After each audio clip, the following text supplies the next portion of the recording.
Alright. Hi. Okay, Hi. so you're gonna sit there. Where should I put this little green key? Oh, back in the Oh. tray that's on that desk.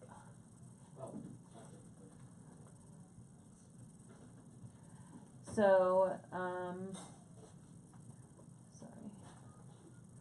You guys got a bar cart?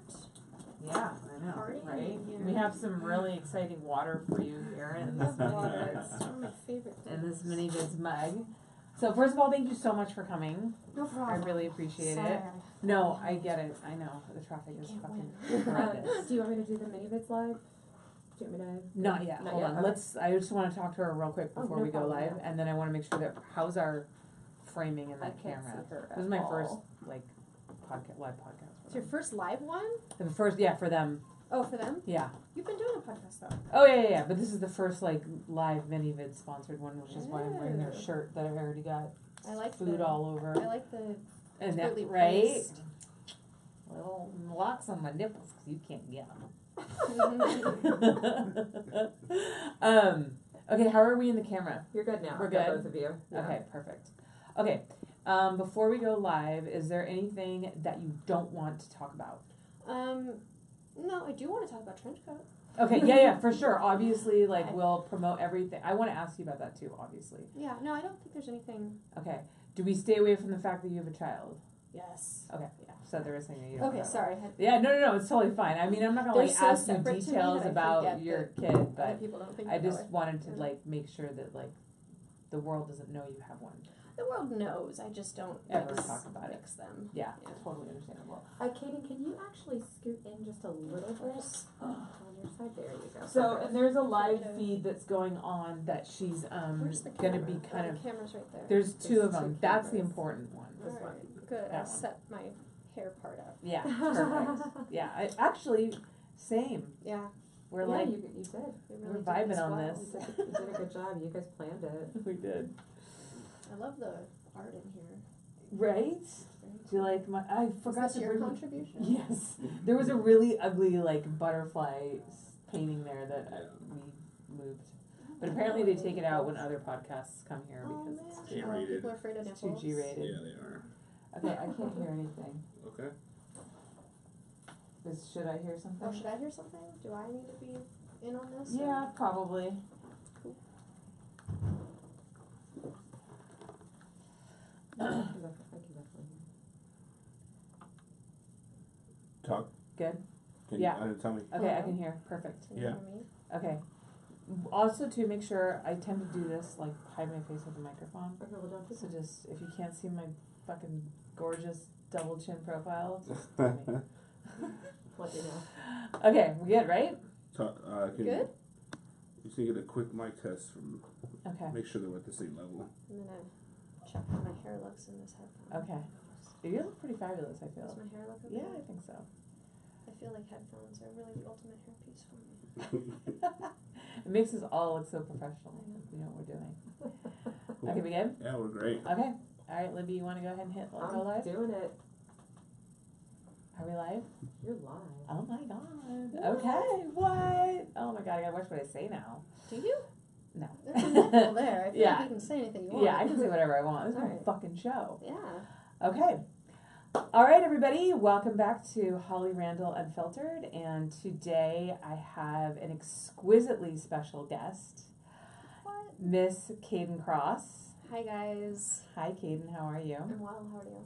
Also, this is exciting for me as well because this is my first podcast that's been sponsored by MiniVids.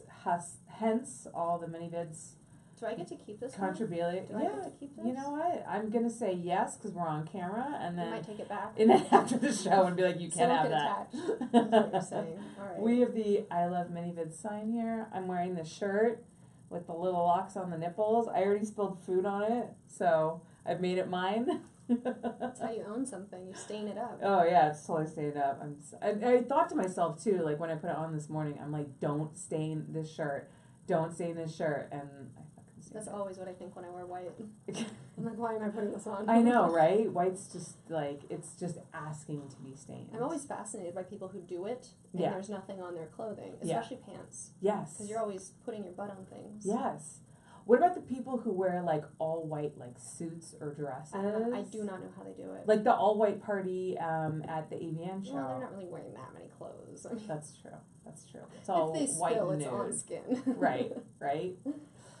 So how are you? I'm good. Yeah. I'm good. There has been a lot that has happened in your life since I've last actually really had a chance to sit down and talk to you because You've known me a long time. I've known you a very long time. I was reflecting on that as I was coming here because I was like, I'm coming to this podcast. And I'm like, wait, I haven't seen Holly in a while. I know. Which means that you have to have known each other for a while. Yes. In order to have not seen Yes. each other in a while. Yes. And we go back as far as my career goes back. Yeah. I remember when you came to me and you asked me about who I should get to help you build your website. One of my favorite recommendations of all time. Yeah. Yeah. Yeah. That was a good move. Yeah. He is.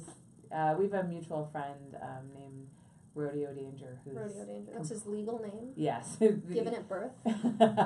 By his crazy mother, who's kind of nuts, but we love her. Yeah, he's a good friend of the both of us. Yeah. Both Yeah. ours, and he's completely batshit crazy by many ways. In a good way. He's smart batshit crazy. He is smart shit Yeah. crazy. It's okay to be batshit crazy if you're intelligent. I find. Yeah, if you're holding it together, you can be a little crazy. Yeah, but if you're just stupid crazy is not okay. Stupid crazy gets you homeless on the streets. Yeah. Smart crazy. Smart crazy is admirable. Yeah. That's just kind of like, wow, they're really out there. They're like the next level beyond us. Does he send you late night videos of himself playing the piano? Oh my God, yes. That's what I get. Yes. I get just the POV of his hands playing the piano, and then he tells me how late it's going to get him because of how well he plays the piano. Yeah, you know what? Actually, when I first met him, he played the piano for me a couple of times because we used to date back in the day, Mhm. like very casually. And I remember, like, my panties might have gotten a little bit wet. He'd be so excited if he knew that we were talking about him right he now. would be thrilled. So excited. Yeah. And then with said friend, we had a very interesting adventure when we shot in the Salton Sea, Oh my God. which is still like some of my favorite. Photos I love seeing those photos. of all time. But it was the smelliest day of all time. the smelliest. Like my car. Remember I had the truck. Yeah. You got stuck. I Right? Your got car stuck, and thank God you had the truck. So I drove this really like soccer mom Volvo SUV, no 4-wheel drive or anything like that, and we were out like on a beachy area. So the Salton Sea is this area in California that's kind of pretty much been abandoned. So there's a bunch of like abandoned. nothing exists there. Right, because what happened? Well, it's too salty to host life. Right. Is that it? Yeah, but I can't remember what the actual, because there was some kind of, did the place just dry up? There had Or been did it some flood? sort of trailer park that lived there, and it flooded. Yeah. We were shooting in the flooded Yes. out single wide trailers. Yes. And I don't know if it used to like have a vibrant ecosystem and Right. then got too acidic or something or salt. I don't know what happened, but it smelled like everything had just died. And so the sand wasn't made up of like tiny rock granules. It was like tiny fish bones or something. Yeah, there was like dead fish heads everywhere. And no matter what you did, you couldn't get the smell. No. It seeped in. Yeah. It was so weird. Like Yeah. for weeks after, my car smelled like that. And then remember when we went to that first place that we shot at? First we had to find like that, because there's this one kind of location that everybody shoots at. Yeah. And so we went into that bar. And it was at like 9 a.m. packed Yes. with no one on the streets. Yes. It was ghost town on the streets, packed inside the Packed bar. in the bar. And then there was the lone ninja. Remember the ninja? Oh my God! There I was the forgot about the lone ninja. Yeah. We have footage of that too. Yeah. Cause There was this guy just practicing his ninja skills on his nunchucks. He had nunchucks, right? Yeah, and he was really practicing. Yeah. On the beach alone. Yeah. In the middle of nowhere. I just remember going into that bar, and I remember you were in the car and you were still on your rollers, and you were like, "Do you want me to come in?" I'm like, "You are way too pretty to go into this bar. Like that is, I don't want people to know that something like you is around because they'll just follow us." And so I went in there and everyone just turns, because it's all like these old toothless men, and everyone just turns and stares at me, and I was like, I don't even remember what I asked. And then we go to that place and we find this kind of like burnt out shell of what was once a home. Mm. And we shoot in there because we had a little bit of protection from the audience that we actually acquired, because, and remember there was like guys on golf carts that kind of just kept driving by. Every time people went by, I don't know where they came from. Yeah. It was the weirdest. Even the ninja, like, where did he walk in? did he wake up in the morning, like, hike in his ninja outfit? Like, Well then, and remember the ranger came. and we got busted Oh, I forgot. for about shooting. that. Oh, I remember because I was terrified. Oh, really? I was terrified. So the ranger came and he's like, "What are you guys shooting?" And I was like, Not porn. Yeah, yeah. Oh, I remember you said it was a student film. Yeah, and then he's like, "You're not." He specifically said, "He's like, you're not shooting porn in here, are you?" I'm like, "What kind of person do you Who think do you I think I am?" I got so angry, and I just played the complete opposite of like how appalled I was that he would suggest such a thing. And then that layout came out in Hustler later. So cool. It was such a cool layout. So good. I love the old the bathroom. What was that? It was like because there was no running water. It was just like a hole in the ground with the old toilets. Yes. Well, that was a different set.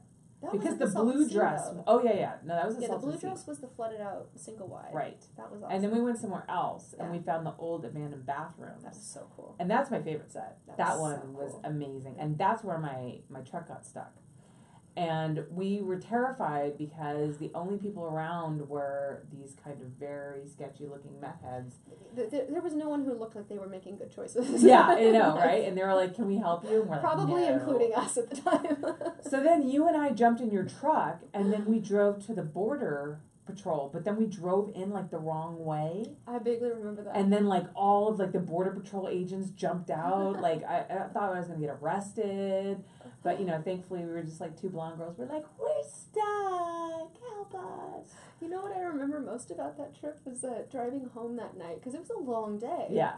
And then we're driving home, and Rodeo, he was riding with me for whatever reason, and we're driving back. And he was explaining quantum physics to me as we're driving. And I remember being like, I don't understand the alphabet right now. Like, I'm so tired. And he's explaining these, like, very abstract theories. Yeah. I'm just Yeah. You know, honestly, that shoot and then a couple other ones that I did, I went out to this airplane graveyard in the Mojave Desert a while ago. It kind of makes me sad to reminisce about those because that's doesn't back exist when, anymore.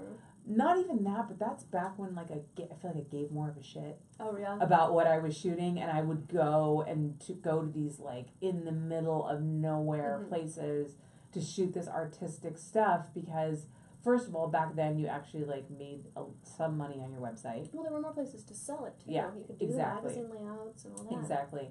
And also too, I think, you know, I was young and hungry and ambitious and I was so excited about what I'm doing, and sometimes I just feel like a female Mike Quasar now. I'm just like, porn is free, fuck this shit, I don't want to spend more than 10 hours on set. So like I look back at that and like I sometimes I miss that really passionate drive that I it fed had. you something other than a check. Exactly. It was about like creating art, and I have that photo hanging in my house. So do I. I have one of the blue dress in the window, and then one of the bathroom one. I have them both framed. I do too. Yeah, I always have to cover them up when people visit. I don't. I'm like, fuck it. You're gonna look at Kayden Kross's nipples. Look at you're those gonna nipples. like it. You're gonna like it. So since then, you have Then you had a couple of contracts. Yeah, well, I've had a few contracts. Yeah, well, I started in contract. I started with Vivid, then went to Adam and Eve, and I think I had to have been with Adam and Eve when I did that, because after that it was digital, and then I couldn't do the outside stuff. Right. Yes, I remember actually. So when you were with Adam and Eve, I used to shoot like all their box covers. Right. We used to shoot a lot. Yeah. I love that one you did for the 8th day. It wasn't the box cover. Maybe it was the box cover. It was the box cover and then the AVN promo stuff that year. And it was like this deserty no man's land. We built like a desert Yeah. inside the studio. Cool. We got like fake dirt and fake ground and fake boulders and a fake sunset. It looked really good. It was so good. Yeah. That was back in the day when you could spend a ton of money on building a set just for promo. I know. God. Remember when they used to actually shoot box covers as a separate thing? I know. Now it's like shoot it day of now it's like on pull a a white screen seamless. grab. Oh, I know, right? It's like no one shoots box covers separately ever, and that used to be you had a whole day dedicated to that, and you would spend so much money on it. But no more. No more. No more. I know. And then you shot for digital. Yeah, digital. I was there 3 years. Yes.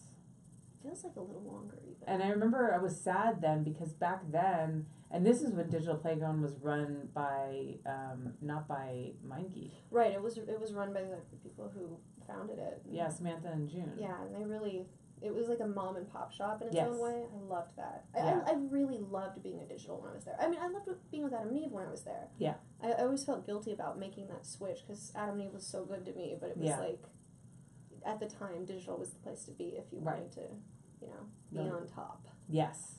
Do all the biggest. But- What do you think your favorite movie that you shot for digital was? Probably Body Heat. Yeah. Because it was that same thing. Like, I came in, new contract, I was really riding my first real wave of, like, success then. I just come off of hosting the Avian Awards, Mhm. and I was hitting my 3-year mark in adult, which is generally when you really start to soar. Mm-hmm. And they gave me arguably the biggest role in the movie right off the bat. Right. I ended up winning a Best Actress for it, I think, with XBiz. Mm-hmm. And it was just, I looked good. I felt like I looked good. And, I mean, my partner today is Manuel. Mm-hmm. That was that time when I was first seeing him on set. Oh, really? So that scene in there, like, we're not faking anything. Yeah. One of my favorite scenes. It was the only scene I've ever shot where we started shooting it, and then the director cut us really early, and we were, like, upset. We were mad, because they only had so much time, and so they were Right. just rushing, and Right. they gave us, like, 15 minutes on that scene. And 15-minute sex scene? It was so short. Like, Really? Did it come out looking short in the final product? I don't know. I mean, maybe it only felt like 15 minutes, and it Yeah. was 45. It felt like they gave us this much time. Right. And both of us were like, there's no way that was a full scene. Yeah. By far my favorite scene I've ever shot. It was so cool. Yeah. It was just hot as shit. And it was like that thing where the whole time you're like chomping at the bit to get to that scene, Mhm. and it was a little later in the day. Mm-hmm. And we'd both been like molesting each other every time we were allowed to, and the makeup artist hated me because they kept sending me back to get my makeup fixed. And Yeah. like, licking it off my face. That's when you know it's a good scene is when the makeup artist When the is makeup pissed at artist you. is like, get that bitch out of my chair. You do not come back in here until your scene's done. But yeah, that was a great movie. I really liked Top Guns too. I liked all of our big movies. Top Gun was a big one. That was a really big one. It was fun. Yeah. The difference between Body Heat and Top Guns was I preferred how I looked in Body Heat. Mm-hmm. And Top Guns was a little more uncomfortable. Like, it was in the Mojave Desert. Yeah, I heard that it was kind of a nightmare to shoot. It was really hot. It was hot. It was very distant. Definitely one of those places where the only people you're running into have made bad life choices. And I was also, at the time, I had broken up with, remember I was dating Eric Everhard? Yes. So we'd broken up, and I hadn't seen him since we broke up. Mm-hmm. And then they went and put him on that movie, and we were all stuck out at this motel in the middle of the desert. And this person that I haven't spoken to since we broke up is right there. And every time I come outside, he's right there. And I'm like, I'm not talking to you, and I have to go back in my motel room. Oh, my I'm just, God. like, holed up in there, hiding from the tweakers and my ex. And then, of course, because we were holed up for so long, like, we ended up getting back together. So really, that's just the way, like, if a relationship isn't working out, you just stick two people together in the middle of the Mojave Desert in a shitty motel, and You leave them there long enough. they're just going to get back together because they have no other choice. Yeah, that's what happened. It was the most awkward. I'm dying to know who did the editing on Top Guns, because we got back together in this way where, for one, I didn't realize my mic was still live. Oh, God. So I had the lav on me, and of course everything I'm saying is, like, available for the sound guy to hear. I don't know if he recorded it, but the whole conversation got recorded by this mic pack that was on me. Oh, my God. And it was like, well, you did this, well, you did this, well, you did that. Oh, my At God. the end of which we got back together. That is so funny. I always wonder, because the sound guy always ends up, I would always joke with my sound guy about, like, how much footage do you have of people peeing? Oh, I know. Because people never remember to take their lavs off when they go Right. to the bathroom, and, like, I so can't imagine. you just have, so I had, when I was doing my Playboy TV show, I used to purposely go into the bathroom and just make really loud farting noises. Like, not actually farting. People, clearly I don't do that because I'm a classy woman. But, You can fake it. like, faking it and just to like just make him feel super uncomfortable. Yeah, I've always wondered, like, do they feel uncomfortable, or do they think like it's hilarious and they think you should feel uncomfortable? I always wonder. I think they're probably like anything that you do for a long period of time, they just roll their eyes. You just get used to it, Yeah. and it doesn't matter. And I think they probably turn the volume off or something like that, so they don't have to hear you. Maybe. But Or maybe they don't. Maybe they don't. I guess it depends on who it is. Like, I know if anyone was listening during that breakup, like, I know if I were on the other side of that, I would have tuned in. I would have been like, what's going on? yeah, right? You did what? So speaking of relationships, how long have you and Manuel been married for now? Well, we've been together for, 5 years? Mm-hmm. Coming up on 6. Mm-hmm. We're not legally married. Okay. We're just... Married at the heart. Married, we're spiritually fused. Right. So I have to confess, I used to have, Manuel was the only male performer that made me nervous. Really? Yeah, like super would make me nervous. He's very intense. He is, and he's so cute, and I'd only worked with him once before. To this day, actually no, that's not true. I think I worked with him when I shot some stuff for Angela White. I shot some pictures. Yeah, probably. Yeah. But before that, it was like him and Belladonna for like my mom shot it. Okay. And this was ages ago. Oh yeah, and he was really intimidating back then. Yes, now he's kind of goofy. Yeah. He was very French. Yeah. And I just was like so. And then every time I would see him, I'd be like, oh Manuel, like I couldn't I can't shoot him. I like can't like. He makes me so nervous. He's so cute. I have such a crush on him. I can't. Yeah, no, he used to make me nervous too. And now that like I know what he's all about, I see through it. He's very French, but then you get home and he just plays video games and eats pizza all day. Like every guy on this planet. Like every guy on the planet. Yeah. It's just packaged differently. Yeah, right. So now you've started your own production company. I have. Trenchcoat X. So tell us about how that whole thing came about. God, for me it was a big accident. It was kind of a... So I founded it with Stoya, who was also in contract with Digital Playground. We both kind of went out at the same time for similar reasons. You know, the company was sold and then it wasn't the same and things were just different. And both of us, she started dating a male performer at the same time. I started dating Manuel. And so we were kind of on this similar track. And she had just broken up with the person she was dating. And I hadn't, and we were hanging out at my house, and we'd had a lot of conversations about kind of how porn ought to be, just having been performers and seeing some of the stuff that we felt performers went through that was totally unnecessary. Like, you don't have to, there's nothing by law that dictates the porn has to be shitty. Yeah, right.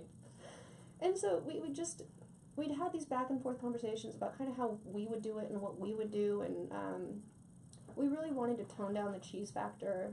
We felt like there was a lot of pandering that was done that was just really unnecessary. I don't think anyone's turned on by the cheese factor of a lot of porn, not all porn, but a significant amount of it. And there were a lot of tropes and a lot of just things that didn't have to be but were. I think mostly because it was people who'd been making it for so much time and they just kind of were in their patterns. And one day we bought the URL and then we were like, well, I guess we need to have some programming done or something. Yeah. And, you know, we didn't come in with any real money kind of earmarked for it, so we paid for the programming and then licensed some content. Stoya went out with a camera and shot some stuff on her own, like with her and other people in hotel rooms around the world, and I was making stuff for Manuel's Evil line, so I brought it there. And then we launched, and it had enough traffic that it kept going. And I think over the course of that time, I kind of got this idea of what Trenchcoat was going to be, like, as it was moving along. It's not like we sat down and we were like, well, it's this, and this is our aesthetic, and this is what we're about. It just sort of evolved, and as it kept not failing, I kept looking at it more and being like, okay, well, I guess we better make this something. Yeah. And now it's something. We have, I've since bought Stoya out, so I'm alone on it, but I feel like our aesthetic is very clear. What we're about is pretty clear. We still license content, not to a great extent. Right. It's more in-house at this point, and now I've picked up a distribution deal, so we're putting our movies out through Jules Jordan Video as DVDs, which is bringing in more revenue, which is increasing our production schedule. And now I know what I want to do with it. Yeah. It's what I love about it is I don't think I would enjoy directing if someone were just handing me this checklist and saying turn in these things, because then it's a chore. Yes. I get to just know exactly what you mean. Right. I get to just, if something comes to my head, I just go make it. Yeah. And it's on me if it fails, but it's also, so far, the reviews are insanely good. We released 2 DVDs in the award, before the award cutoff. Both of them were nominated really well. I mean, at XBiz, they were both nominated in their categories. They both had Best Scene nominations. I think we got 11 nominations at AVN between 2 titles. One for Best Director on Sacrosanct, so. Okay. And then, so, was the other one Sunlit? Sunlit and Sacrosanct. Okay, so I kind of have an idea of what Sunlit's about, because I did read about that. And that's all natural light. Yeah. And obviously, like, a kind of a lighter, airier feel. Right. It's, for me, what Sunlit became is just, like, I sat down. When you have sex in the daylight versus at night, they tend to be for different reasons. Yeah. And so I was kind of thinking about it. I was like, okay, let me think of all the times that I've really enjoyed having sex in the daylight. Right. And one was just weekend rollover in the morning or maybe afternoon. And you're with your partner and you literally have nothing to do all day and you just fuck. Like, what else are you going to do? Yeah. You're with someone, you just, all you want to do is be in bed with them and you fuck, and then maybe you order room service and then you fuck again. Like, that's, so that was one of them. And then another one, makeup sex. Like, makeup sex to me is one of the best things in the world. Yeah. And I've never seen makeup, everyone seems to know what makeup sex is, but no one seems to really focus on it in porn. Like, yeah. It's one of those things that infuses so many different kinds of feelings in it, because you've got, like, anger, and then you've got, you know, sorrow and relief and I mean, and there's this animalistic thing, like you have to take that person back. Yeah, a lot of things, and just also too, like there's like a tenderness to it too. It's like, oh, you there's know, a familiarity. Yeah. And there's this, like, there's an instant spark of passion if it's simmered down, and it's just, I love makeup sex. It's so good. I need to fight with my boyfriend more. Yeah, like, we've never had makeup sex because we never fight. Makeup sex. You need to fight. I'm gonna pick a fight with him tonight. See, Manuel and I get plenty of makeup sex. But yeah, like, I was like, that's where I came to that idea, was just makeup sex is going to happen regardless of what time of day it is, because it's going to happen the minute you make up. Right. And that's what even that if was. it's in Mojave Desert. Doesn't matter where you're at. Bad motel during a movie. It will happen. And yeah, I love the urgency of that. And then I did one that was just sort of like a fantasy that was played out as it was being described. It was really easy. And then I did another one that had that more kind of like emotional weirdness to it, kind of like the makeup sex one, where I had Manuel's character from the makeup sex scene come to an ex-girlfriend's house. And it sort of played as this thing that happened in the time between when he left Ava and when he came back. Okay. And that was just a thing where he's like crashing on someone's couch while he's out. And they sort of have sex both because they're trying to like push out their own personal problems and not really because it's about each other. Right. So it was a cool dynamic. I really loved the way that one came across. So were all the scenes vignettes? Yes. Okay. And I just actually, Sunlit 2 is just about to come out if it's not out today. Oh, great. Yeah. And same kind of feeling, like all vignettes. Lots of different ones. I'm in Sunlit 2. Oh, nice. I created this like affair situation. And then I have this really cool one with Ella Nova, who I just like love her vibe. Yeah. And I've got one with Lily LeBeau and one with Rena Ellis. Nice. So now tell me about the other one, Sacrosanct? Yeah, Sacrosanct. So if Sunlit's like this like light, airy, bright thing, Sacrosanct's this very like dark, kind of, you know Stranger Things, the Upside Down? Oh yeah. That inspired scene 1. Okay. It was the Upside Down. So Sacrosanct, it's, you know, what do you do at night? If you're having sex during the day, and these are the reasons you have sex during the day, like, nighttime sex is a lot more, to me, intense. or haphazard, or you know, sort of like I've got one with Katrina Jade that's very kind of ritualistic, and what I love about her is she has this really intense relationship off camera, but very publicly, with this like 6.5 foot tall Viking looking dude. Yeah, Nigel. Yeah, Nigel. I just spent a weekend with him in Arkansas. Okay. For Danny Daniel's wedding. Okay, so do you know that he loves that song Despacito? I did not know that. Is like his jam. That's his thing? Yeah, and no, every time that song comes on, I think of Nigel. Oh my god, that's funny. It's pretty funny. But it's exactly the opposite of what you would think of him. Well, it's everything's the opposite of what you would think. Yeah. That's what I love about him, is he's this huge, like, dominant, overbearing guy. Yeah. And then you find out he loves to watch Katrina get fucked in front of him. Yeah. And to me, I was like, that's amazing. Why are we not witnessing this? Do you know how they met? Oh, no, I do. She just basically hit him up on social media because she liked to split tongues. Yeah, she literally said that she Googled guys with split tongues on the internet, and then he came up, and then she hit him up. She and drove that's how to they him met. like 13 hours and pretty much didn't leave. Yeah, because so for those of you who don't know, he has a tongue which has been cut in the middle. And so it splits like a snake's tongue. Yeah, I don't have my ears pierced. I'm very, very opposed to pain. Yeah. So that, I don't know how he, But he's into it. And so we've got this really cool sort of like otherworld set, and he's watching this whole thing, sort of like this overlord. And she comes on this, she unwinds from rope on this turntable, and there's a lot of like soundscape to it, and dripping noise, and a little bit of that upside down, I don't know, audio there. And then these two men wearing executioner's hoods unwind her, and she comes down, and it becomes this scene that slowly works its way onto Nigel's lap. So it was just this really cool, dark, weird thing. So did she have sex with 3 guys, or no? She has sex with the 2 on Nigel's lap. Wow.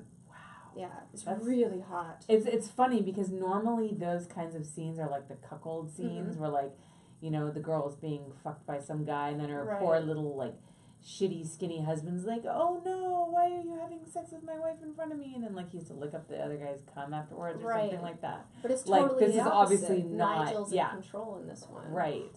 So I really loved that. And then I did this really, I think my favorite intro was the Honey Gold one, at least for me to make. Just because it's also very otherworldly. It's kind of this surreal sleepover, and I'm convincing her to have sex with a stranger, and she's got sort of her responses, and I've got my responses, and she comes in real time to this place set outside of time where she meets up with Mick Blue, and they have this very uninhibited fuck session that's just cool and different. Yeah. I did a scene in Sacrosanct, which was very cool and different. Who'd you do it with? Jillian Jansen. Okay. And I made it this kind of after hours VIP room. And Manuel he's there, and he keeps trying to come into this dance we're doing, and we kind of keep teasing him and then pushing him out, teasing him and pushing him out. And it's this thing where he's there's a bit of a dominant, well, it's all power play. The whole thing is power play. But we've even got his arms like hooked behind the chair like this, not tied or anything, but the way the chair is, it's restraining him in a sense. And he looks really hot the way he's so like trying to come into it, but he keeps being held back, and then at the end I get him off to, you know. That's interesting too, because Manuel is usually a very dominant performer in his scenes. I like putting him in the trench coat stuff because it takes him out of his normal dominant gonzo raw thing. He's good at it. He just doesn't make that for himself, and I don't think he naturally goes there, but he's really good at playing it. Right. Well, he's got his own thing, and he's got his vibe, and he's got his line and all of that, so that makes, you know, his fans expect a certain thing of him, so that makes sense that he follows that. But it's good that he will do these different kinds of scenes and play these different kinds of characters. Yeah, he's definitely, one of the things I love about him is I can write knowing what I'm going to get out of him. Right. And I know he's going to give me what I'm writing for, whereas, you know, a lot of other people, when I'm trying to come up with this idea, I'm like, oh, but can they do it? Yeah. I mean, I had one, I'm not going to say which one, but I had one where I had some dialogue, and it was tough. Yeah. It was really tough. Yeah, I get that. I get frustrated a lot sometimes with clients when they give me like certain scripts, especially if there's a lot of dialogue. Or it's like, and then they request girls, and you're like, dude, this girl can't talk. Right. And they're like, oh, well, she does really well in her ads. I'm like, but who she cares? can't do dialogue, so just save her for the Gonzo stuff, and then they make me cast her in that scene, and then it just comes off It's tough. so stupid. I'm Yeah. like, this is exactly the kind of porn that people think porn is like, because Mhm. you've got, because there are really good actors and actresses in porn, Mhm. but you know, there are not that many of them. Right. So it's like, you know, when you take somebody when you've got a dialogue scene, the actors are so important, and that's why, like, I was talking to Brad Armstrong about this, you know, and he obviously directs for Wicked a ton, and you know, he's like, I stick to there's a reason I use a lot of the same people. Yeah, you know what you're gonna get. You know what you're gonna get. You know that they can carry the scene. You know they can do the dialogue. They can do the acting. Mhm. Because that is hard. Yeah. I mean, I feel like it takes time just to be comfortable in front of a camera. Yes. I mean, you can't just throw a new girl in, even if she thinks she wants to be an actress and all this other Yeah. thing. Like, you have to forget the camera's there in a sense, Yeah. and that's hours on camera that does that for you. Absolutely. I mean, I remember when I first started my Playboy TV show, you know, and I was hosting this show, and I'm never on camera, but I've been giving people instructions on how to Right. be on camera for like 20 years now. Mhm. But then once I was on camera, I was like, whoa, this is different, and this is hard, and I feel nervous, and I feel unsure of myself, and I don't know how to deliver my lines, and I feel like I'm overacting, and it was Yeah. like, it was a completely The hardest different thing experience. in the world is getting people to walk. You know, when Yeah. you're just like, will you walk from here to there and Yeah. not act like you're walking like the camera's looking at you? Yeah. I mean, people who've been in for 10 years, I'll be like, can you walk from here to there? Yeah. And then I'm like, can you do it again? And then they do it again. I'm like, can you do it again? My trick is I have my cameraman roll when they don't know what he's rolling. Yeah.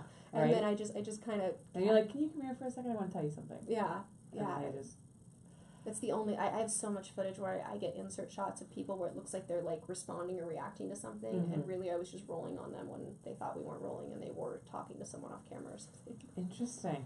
That's my go-to move is to film them with it. Yeah, because it's once you become conscious of that camera. Yeah, you change. You I mean, totally change. You can't help it. It's, even I still notice that I'll do it. I think in time you get better at it. Mm-hmm. But yeah, you never stop being aware when the camera's on. Yeah. It's the same thing, like when you think someone's looking at you, you kind of, or even, do you ever feel like people are showing off for you when they're on the phone? Yes. That happened to me yesterday. I was in a locker room or something, and I was at the gym, and I was packing up to go, and someone answered the phone, and I could tell that the way they were talking, they were like showing off to Yeah. me. Yeah. And I'm like, we don't. I don't care how Yeah. the phone call comes across, but there was definitely this act to the conversation. I feel like that happens a lot in this city. Yeah,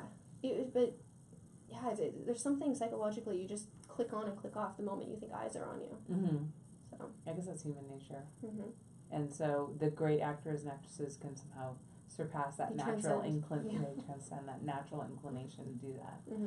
So what's your process when you're thinking about a scene that you want to write or that you want to produce? Like, the ideas just kind of pop into your head? Do you do research? Do you watch a lot of other scenes? Like, You know, the one thing I've never done, which is probably the worst mistake I've made in this industry, is I've never watched other porn. yeah, I never do either.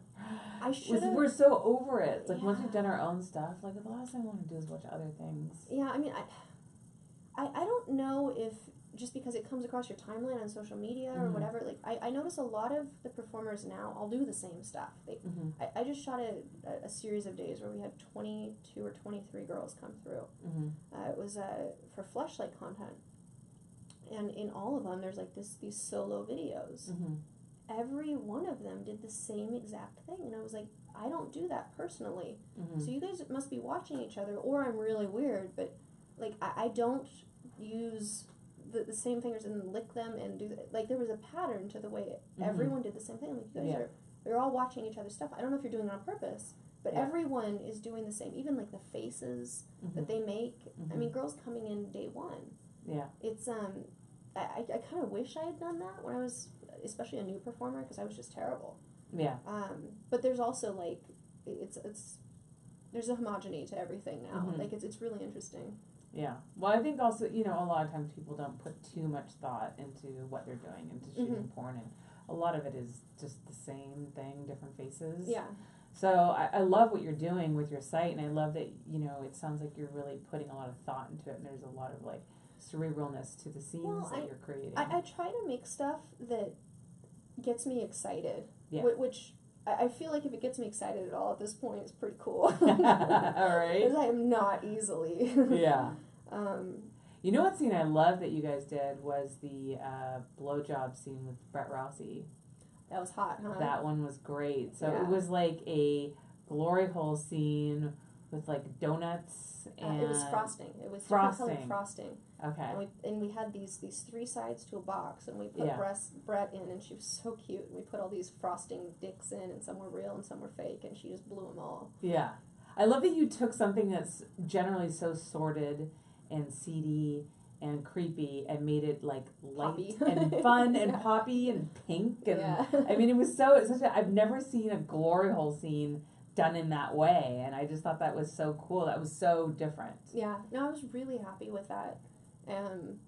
I kind of wish we'd done it right, and that we'd done that, and then we'd done another and another and another, and like Mhm. rolled from there, because we Mhm. did that movie, and that was like the only movie we did that whole year. Yeah. And then we came out with Sunlit as our first technical DVD release, because Adult Empire distributes the Brett Rossi stuff. That Mhm. they've got that movie, and then we Mhm. started our line later. I wish we'd kind of like built on that momentum and ran with it. Yeah. It's hard though, you know, and it's hard. The one thing that I've noticed about, like, I don't have specifically a distributor. I have an agent who puts my scenes together and, you know, will send out my DVD to wherever distributor they decide to, and VOD and all that kind of stuff. Because my whole thing is that I wasn't going to sign a contract where I was obliged to give a certain amount of content Right. like every year, because, you know, the DVD market is dying. Mm-hmm. And I didn't want to end up in the hole where I was suddenly producing content that I wasn't making the money back on. Right.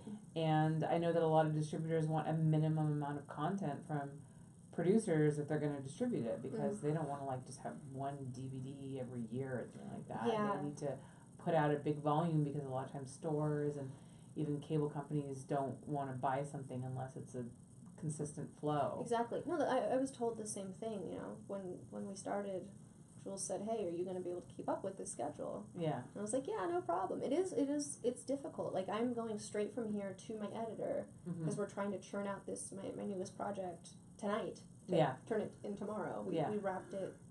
I want to say Wednesday last week. We wrapped it. Wow. And So it's a feature. It's not. Oh wow. Yeah, it's a. Can you talk about it at all? Yeah, no, I'm very excited about it. It's called Trashy Love Story. Okay. And I got Holly Hendricks for it. Okay. So what She was Best New Starlet. She was Best New Starlet last year. Okay. And I didn't know anything about her.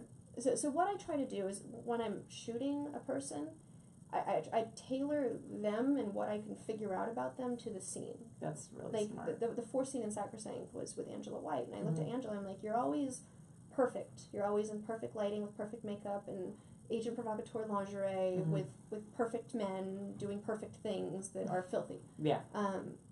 And she's glam everywhere. So I was like, no, we're gonna get you dirty. We're gonna make this a little sordid. So we put her in this warehouse, and she's like this pinup with red lips, and we have I kind of played on this idea of like sirens, you know, the in Greek mythology, kind of trying to lure soldiers to crash against the rocks. Yeah.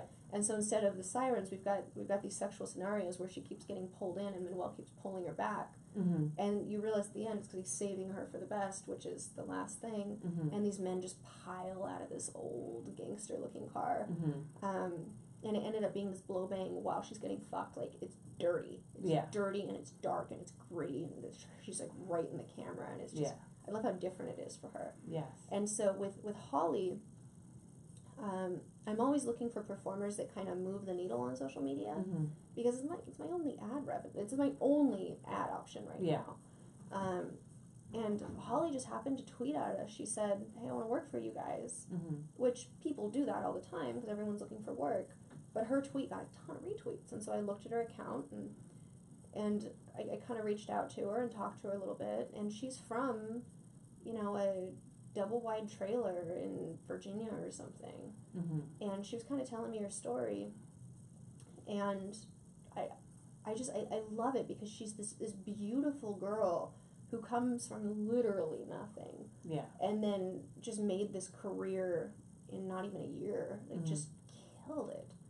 And so I went and did this, like, glamorized, white, trashy looking thing. Yeah. Where it kind of has a Nylon Magazine vibe to it, or kind Okay. of like some of those Guess ads. Yes. Um, Or it's like white trash chic. yes, exactly.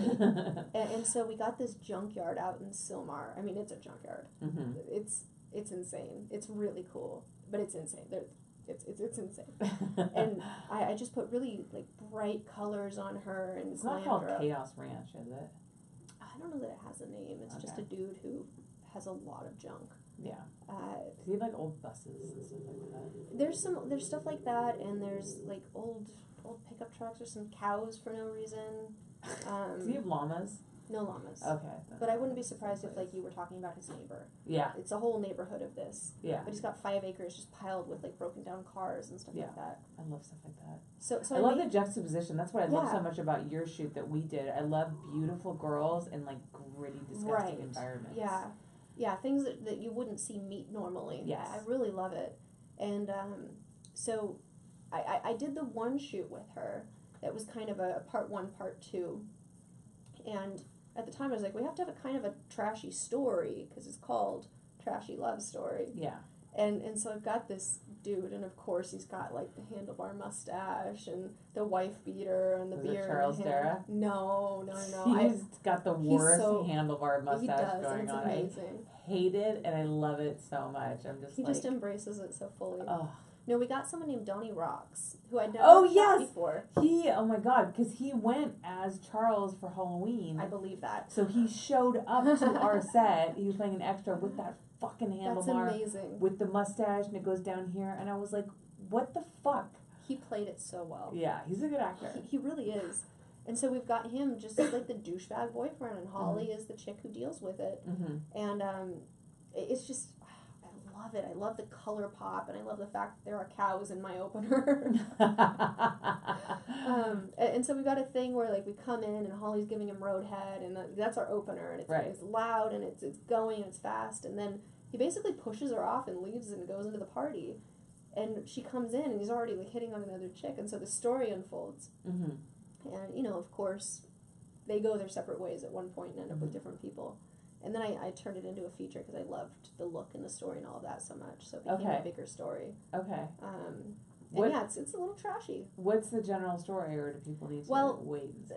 What we ultimately find out, because it's trashy love story, Mm. is the brother and the sister are both vying for Holly's attention, Mm-hmm. and the brother fucks up one too many times, and Holly's just she's a good actress. She kind of plays that girl that puts up with it and puts up with it and is kind of blind to what's going on and Mhm. puts up with it and puts up with it, and then at one point, like, she snaps. So Yeah. it's good. Awesome. Yeah. And that's what you're wrapping up right now. Yeah, like, it's I'm gonna go look at final edits and then we'll turn it in tomorrow. Yeah. But we released the first episode today on Trenchcoat. Okay. So. I also like the way that Trenchcoat's set up, because actually, so I'm taking back my site. I'm going to be running my site myself, Okay. and I'm working with Andy.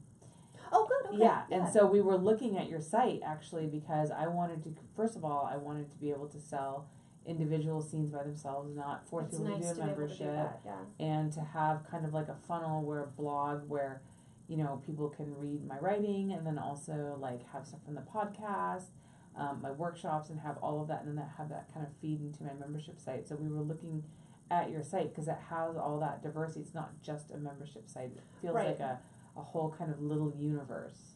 Yeah. No, there's what I like about what I like about reviews I hear about the site is that people feel like it doesn't read like a porn site. Yeah. It feels more like I don't know if magazine is the word. It's the word I've heard people use, but Right. it's kind of, it lets you browse a little Yeah. without feeling like they're just, like, throwing vaginas at your face. Here's some vagina. That's what Twitter's for. Yeah. I found that I've actually started like unfollowing certain people on Twitter just because it's too much genitals. Too much vagina. I can't, like, I'm over it, Mm-hmm. you know? And I actually have kind of stopped putting up super explicit stuff on my Twitter too, and a lot of times I won't retweet something if it's got, like, if it's super hardcore. It depends, like, sometimes it will if I really like it, but generally not, just because I'm kind of tired of, like, being in the line at Starbucks and looking at my Twitter timeline and wondering if there's a kid behind me. No, totally. You know? I totally know what you're talking about. And it's too public, and everyone can see it, and I'm just kind of... You know, did you notice with OnlyFans, though, like, a lot of that got sucked back off? Yeah. I was really surprised how quickly that happened. Yeah. I mean, the companies are still doing the explicit stuff, but the girls aren't like, here's my vagina, I just woke up. Yeah. Now they're like, right? Pay for it. I know, which is, I mean, good. how It's behind it a should paywall. I mean, they should be paid. They should be paid. It should be behind a paywall. And, I mean, you should be able to just see vagina for free. I mean, that wasn't the way it used to be. Right. I mean, you've been in this industry for a while. What do you think is the biggest change that you've seen happen? I mean, the biggest symptom of the change is probably the fact that when I started, girls were basically saying, no, I'm not working today, I'm tired of working, and now girls are begging for work. Yeah. That's the result. Yeah. And, you know, everything used to be, when I started, it was storylines and features packaged as DVDs, and so the projects were big, and there was catering, and lots of advanced planning. Catering. Remember catering? Remember when you used to eat on set? I actually, we used to order food, but now we can't do that anymore because the budgets aren't big enough. But you know what I found works really well? I get wraps and salads from Trader Joe's. Really? And I do they're pizza. Pretty good. I have to order pizzas. My shoots are 12 hours. I order pizza. Yeah. It's the only thing. Yeah. It delivers everywhere. There's nowhere you can't order pizza. That's true. That's true. Sometimes it's the only option. Yeah. Especially out at my white trash junkyard. Trashy chic. But yeah, I think it used to be like you were in the movie business. It was just the dirty one, and now it's like you're hustling. Yeah. There's so much hustling now. There was never. I'm sure. I mean, anywhere there's going to be some level of hustling, but it wasn't obvious. Yeah. And now everyone's just constantly hustling. Yeah. I hear you. Exhausting. I was actually thinking the other day, and I was kind of like looking at all of my different, you know, revenue streams, and now I have 17 different revenue streams. It's amazing. And that's just to, like, survive. I'm not driving a fucking Rolls Royce, you know, I'm driving a Jeep Grand Cherokee. It's nice. It's like, I mean, it's not, there's just, you have to work so much harder. For so much less. For so much less. Yeah. And it's funny, my mom gets very upset about it, you know, because back in her day. Oh, dude, she was swimming in it. Yeah, swimming in it. And so she's always like, oh, you're working too hard. Darling. And I'm like, I have no choice. Like, this is just the way it is now. Yeah. But you kind of get used to it. But I do find that I am working 24/7. And and like social media just sucks up so much of your time. That's my worst. That's the one. I have one person who helps me on Trench Coat. Other than that, I'm everything. Yeah. I mean, I'm the bookkeeper and the director and the producer and the PA. Yeah, I'm doing everything. Yeah. And I'm doing social media Monday through Friday. But I have one person who helps me on the weekends and who helps me with my my actual updates. Yeah. In the system.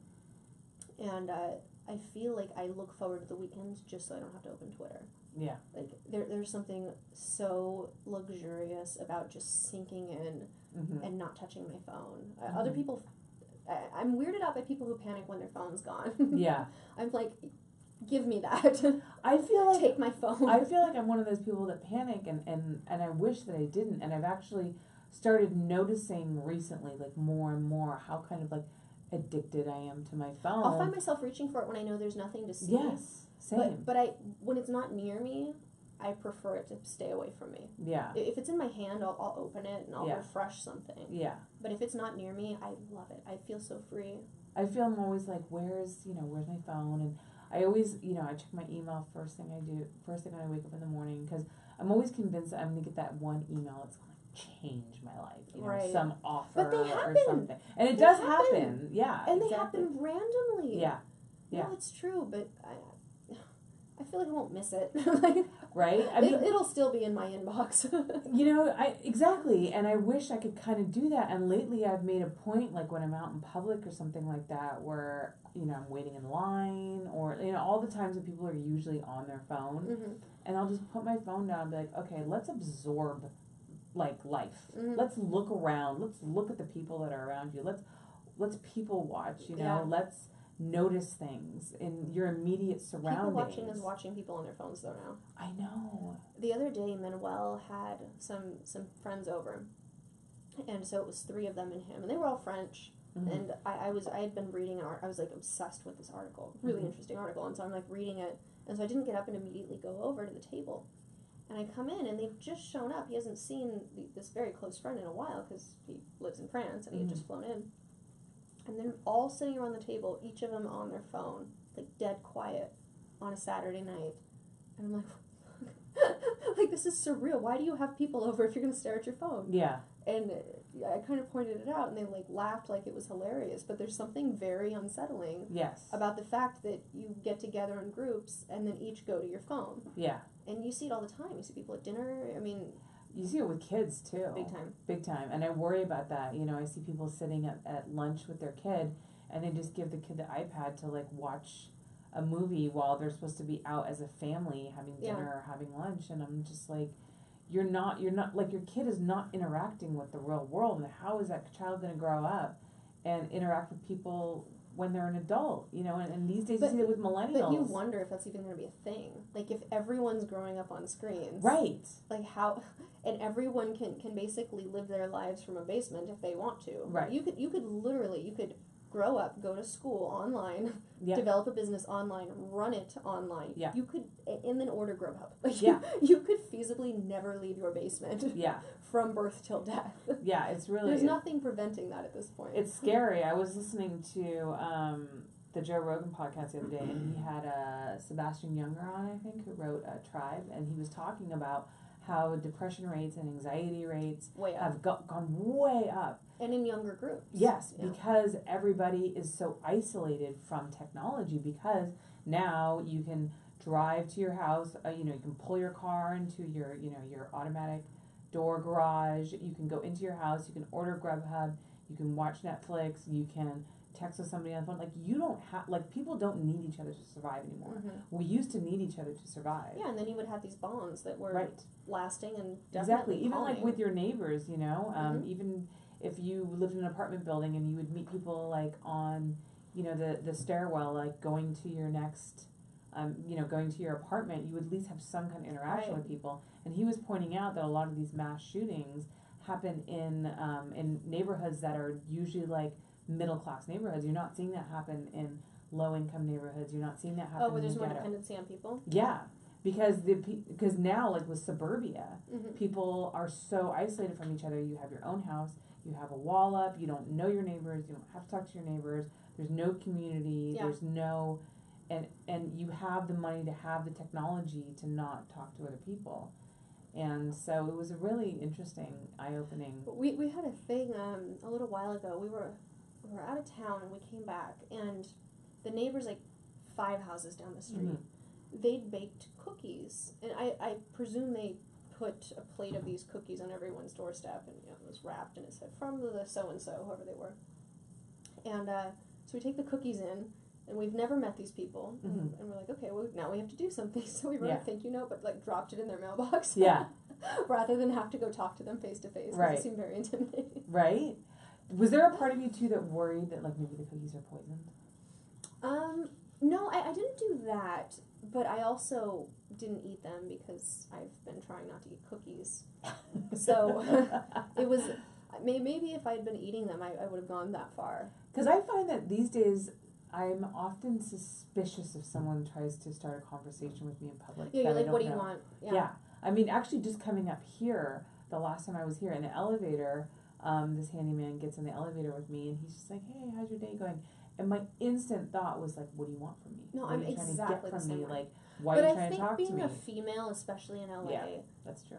generally, if someone's coming out of their way to talk to you for no reason, they're hitting on you. Yeah. I'm sorry, but it's true. Yeah. Like, when I go to the gym, if someone starts talking Well, to it's me... true for you. No. It's true. It's, like... Yeah. I was way more attractive 10 years ago, okay? I don't know about It's still true to this day that if some dude comes and talks to me at the gym, he doesn't care what I'm reading. He's just using that as a... Yeah. There's a difference between that, though, I think, if somebody's automatically approaching you and you're obviously doing your own thing, Yeah. as opposed to somebody Just like friendly conversation because you're we're next to each in an other. elevator together, and sometimes it's kind of awkward to not say something to someone that you're in such close proximity with. And, you know, I kind of responded, but I found myself on very high alert. Yeah. And then he got out of the elevator, and he's like, okay, have a nice day. And I just was thinking to myself, I'm like, why was I so on guard? Why was I so suspicious? Why did I not want to engage with this man? And then the other day I was at Starbucks, and I decided purposely to not go on my phone. And there was a girl next to me, and she mentioned something, and I responded, and we had this like really nice, like a human interaction. Human interaction. It was kind of pleasant. Casual conversation, pleasant, like just, you know. And then I got my coffee and I left, and I thought to myself, that never happened. Yeah. That never happens anymore. And how strange that I would be so surprised by having this interaction. Right. Which should be a normal everyday thing. But imagine like that's where we're at, and we grew up without tablets. Right. Exactly. It's gonna be so crazy down the line if people have conversations. I know, and it worries me about, you know, the future of the human race. Yeah. And but I want to think that people, you know, will start to recognize this and will start to I think try to purposely interact with each other. Because now, you know, I make it a point to kind of try to put my phone down. I mean, it kind of happened like that with exercise. I think if you look at that, you know, we got to a point where technology allowed us to slow down a lot, not do as much, and then at some point we all became aware that if we're not active, there's not that everyone now exercises, but it's now a conscious thing that people are aware of, that either they have the willpower to go do it or they don't. Right. And I wonder if basically socialization will be treated the way exercise and nutrition are. Yeah, I mean, you want to hope that, you know, the human race is always going to find a way to kind of self-correct. You want to hope. Yes, we do want to hope. That was the article I was reading the other day. It was on negative CO2. Oh, really? Technology that pulls CO2 out of the air, which is supposedly the only answer now. Oh, wow. That's really interesting. Yeah, I mean, I just, you know, and last night I was in bed with my boyfriend, and we have guests in town, so we both kind of went to bed early, and he's on his phone, and I'm like, and I had a book, which I was reading on my iPad, but still, it was a book, and he's just on his phone, like on Reddit, and I just looked at him, like, and just in this kind of accusatory tone, I'm like, when was the last time you read a book? And he was like, I read books at the gym. I'm like, who reads books at the gym? And I was just so frustrated with him, because he's actually a very intelligent, well-read man. And I don't know, I think I have this idea of this perfect, like, one of my favorite memories as a child was reading in front of the fireplace with my dad. That was like one of my favorite things to do. My dad's a big reader, I'm a big reader. And sitting in front of the fireplace and just not talking and reading books together was like one of my, and I've always wanted that with like my significant other. And now I just feel that it's just on your phone. And I just wanted that moment we were both in bed early, just reading a book together. This kind of, you know, marital bliss. You know, we're not married, but I don't know. No, it's harder and harder. I mean, I feel like anyone I know who reads doesn't live anywhere near me, so we can't even really get together to read I know, right? next to each other. I know. And, I mean, you know. I was wondering the other day how libraries are still a thing. I know. Because they're government funded. Right. And then they're sitting on very expensive real estate. Yeah. And who goes to libraries? I don't go to libraries, and I am a book fanatic. Who goes to libraries? Yeah. My dad and I used to go to libraries all the time when I was a kid. It was like our thing. And I can't remember the last time I was in a library. I can't either. I don't know anyone who was like, I was at the library the other day. And I'm like, oh, how's the library? Like, no one has People go into the library to use, like, their IP address so they can send people, like, suspicious emails and stuff like that. So That's the library never should have brought computers in. So, as we are live on MV Live, Hi, everybody. Libby's been monitoring the feed. Libby, do you have any questions for us that people want to know that aren't stupid? Do you have any not stupid questions for Kayden? Well, one of them you guys kind of touched on, which was how would you say the industry changed since you started, and what does the future hold? Okay. Well, we did talk about how the industry changed, but then the other part of the question was, what does the future hold? I hate this question personally when people ask me this, because I'm like, if I knew this question, motherfucker, I'd be a millionaire. Yeah, if anyone knew this question. Yeah, I mean, I would know exactly what the next step is, and I feel that, Well, Greg Lansky knows what the future holds. He's the only one. Well, how about this? Somebody then asked, how do you feel that the digital age has transformed porn in a positive way?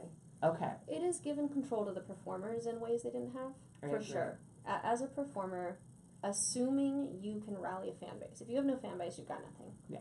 Assuming you can rally a fan base as a performer, you can dictate more than ever before. Right. It used to be you were just sort of like blindly booked, and if someone was a dick on set, that's as far as it went.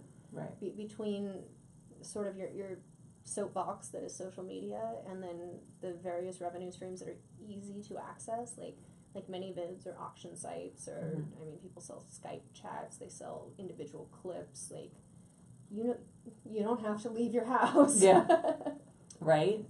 And you can be making money, owning the content, owning the revenue stream, controlling the way you're portrayed. That is a benefit for sure. I think you've been a perfect example of that, because you started off as a model and you started off as a performer who was just creating content for other people. And now you've launched your own website, your own line, and now you're writing and directing and also starring in your own scenes. Yeah. And I'm not aware of you really shooting much for other people at all. No, I don't. I mean, I did do a girl scene for Greg Lansky. Right. Just because that's cool. Yeah. I'm available when it's cool. Yeah. Yeah, you can be selective. Yeah, I did which is a great luxury that not a lot of people have.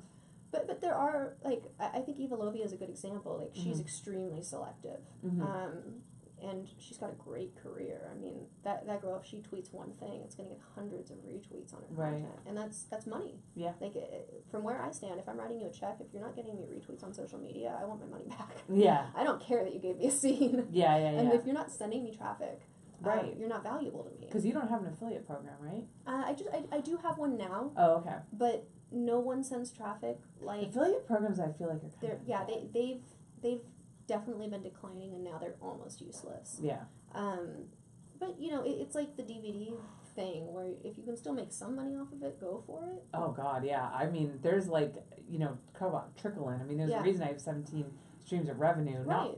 There's not one of them that's bringing me a ton of money. Yeah. They're all bringing me a little bit. I mean, obviously some more than others, but I need all of it. Right.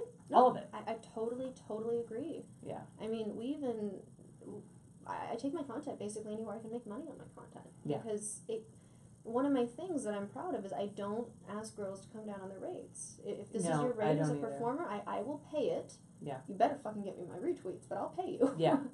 Yeah. So. Because some people are worth the money. For sure. Plenty. There are plenty of good girls. Others, though, I had to have a conversation with one. I was shocked because she was.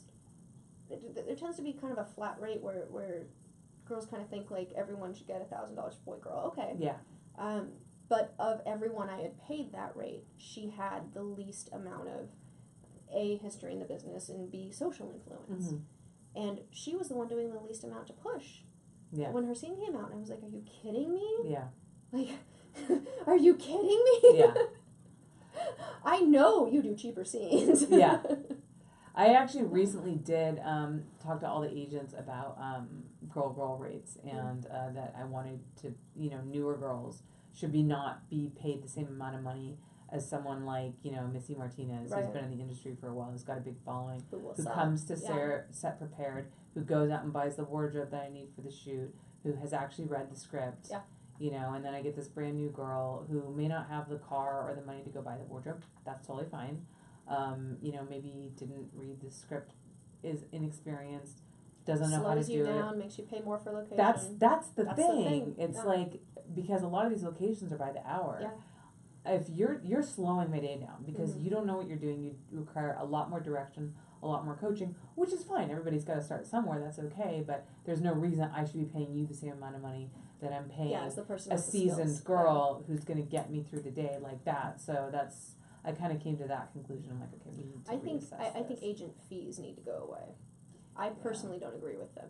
You're not supposed to take both from the performer and from the person booking the performer. You're not Yeah. supposed to do that. Yeah, And it's a pretty high rate. yeah, Especially when you think, like, on a girl scene, if you're paying another $100 just to make the phone call, and Yeah. you know all they're doing is making the phone call when you have the girl's number in your fucking phone. yeah. That makes me so crazy. Or the most frustrating thing is if the girl's actually like a friend of mine. Yeah. Like a friend of Yeah. mine. Like we hang out outside of work, we talk, we chat, and then I've still got to pay her agent Makes when me so I could mad. just be like, Or hey. how about the one where the agent's not responding, so you have to go to the girl? Yeah, yeah, right? And you still have to pay the agent fee, even though he flaked on you. Oh my God, And the tell me girl about was it. the only one who got that booking Tell done. me about it. Oh my God. Uh, Okay, well, we are wrapping up the end of our session, and Kayden, I want to thank you so much for coming Thank you for on. having me. It was such a pleasure to have you. It was so good to see you.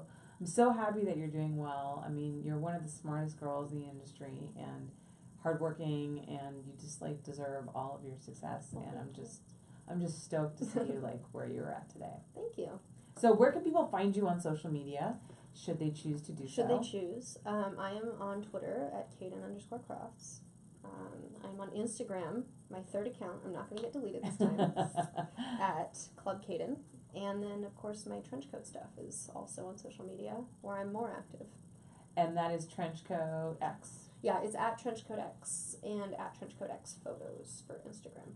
Okay, And fantastic. then, of course, TrenchcoatX.com. Of course. Where all my great content is. You guys gotta living. go check that out. And you can buy her videos individually. You don't have to buy the whole membership if you don't want to, so you can kind of give it a shot. Scene at a time. See it if you at a like time, see if you like it, and then maybe take the plunge after that. I think you should take the plunge, I though. think It's you should. really good content. You should. And you can find me, of course, at hollyrandall.minivids.com. That is my URL, right? I'm pretty sure it is. I'm pretty sure.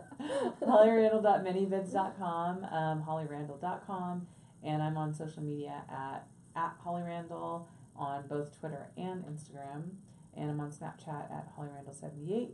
And if you want to support my podcast, you can visit my Patreon page, patreon.com/hollyrandallunfiltered. We give all kinds of free, fun perks. Do you give these mugs out? Well, these are minivid mugs, but I do have HR mugs that I do actually auction off. Like, I do a swag bag once a month, and I give away a mug, a bag, a mouse pad, shirt, DVD, signed photo, like all kinds of stuff. So, and I also do auctions. I do raffles for my books too. So, Oh, yeah? all kinds of stuff. So, That's awesome. just go to my Patreon page, and there's all kinds of good stuff that I give away there for your support. Yeah.